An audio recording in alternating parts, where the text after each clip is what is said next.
દેસર ખાતે આવેલી એપીએમસીમાં ભારતીય જનતા પાર્ટી દ્વારા સન્માન સમારોહનું ભવ્ય આયોજન કરવામાં આવ્યું હતું। પક્ષના નવનિયુક્ત હોદ્દેદારોનું આ કાર્યક્રમમાં સન્માન કરવામાં આવ્યું હતું, જેમાં કાર્યકરોમાં પણ અનેરો ઉત્સાહ અને ઉમંગ જોવા મળ્યો હતો। તો કાર્યક્રમમાં ડોક્ટર હેમાંગ જોશી હાજર રહ્યા હતા, જેમણે યુવા મોરચાના કાર્યકરોને પ્રેરણાત્મક માર્ગદર્શન આપ્યું હતું।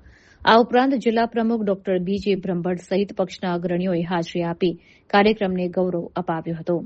તો આ પ્રસંગે તાજેતરમાં જ બરોડા ડેરીની ચૂંટણીમાં વિજયી બનેલા ડિરેક્ટરોનું પણ સન્માન કરવામાં આવ્યું હતું।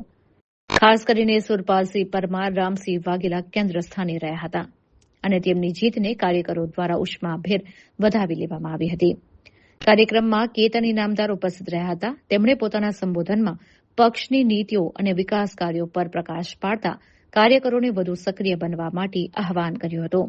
આ સમગ્ર સન્માન સમારોહ ઉત્સાહભેર અને શિસ્તબદ્ધ રીતે પૂર્ણ થયો હતો, ત્યારે મોટી સંખ્યામાં કાર્યકરો અને આગેવાનોની હાજરીએ કાર્યક્રમને સફળ બનાવ્યો હતો।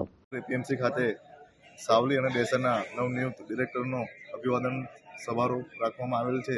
તેમાં અમારા દેસર ઝોન અને સાવલી ઝોનમાંથી તમામ દૂધ ડેરીઓના પશુપાલકો અને કમિટી સભ્યો, પ્રમુખ મંત્રીઓ આજે અભિવાદન સમારોહમાં આવ્યા છે। કાર્યક્રમની રૂપરેખા શું છે?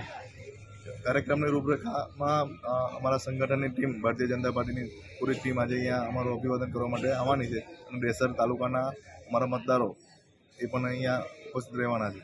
ડેરીમાં ડિરેક્ટર ઝોન 6 માંથી બન્યા પછી આગામી આપનું શું લક્ષ્ય હશે? ડેરીમાં ડિરેક્ટર બન્યા પછી મેં એક તો પહેલાં આપણે મીડિયાના માધ્યમથી જણાવ્યું હતું કે અમારા ઝોનની અંદર 14થી વધારે ડેરીઓ બંધ છે, તે ચાલુ કરવાનું મારી પ્રથમ પ્રાથમિકતા રહેશે।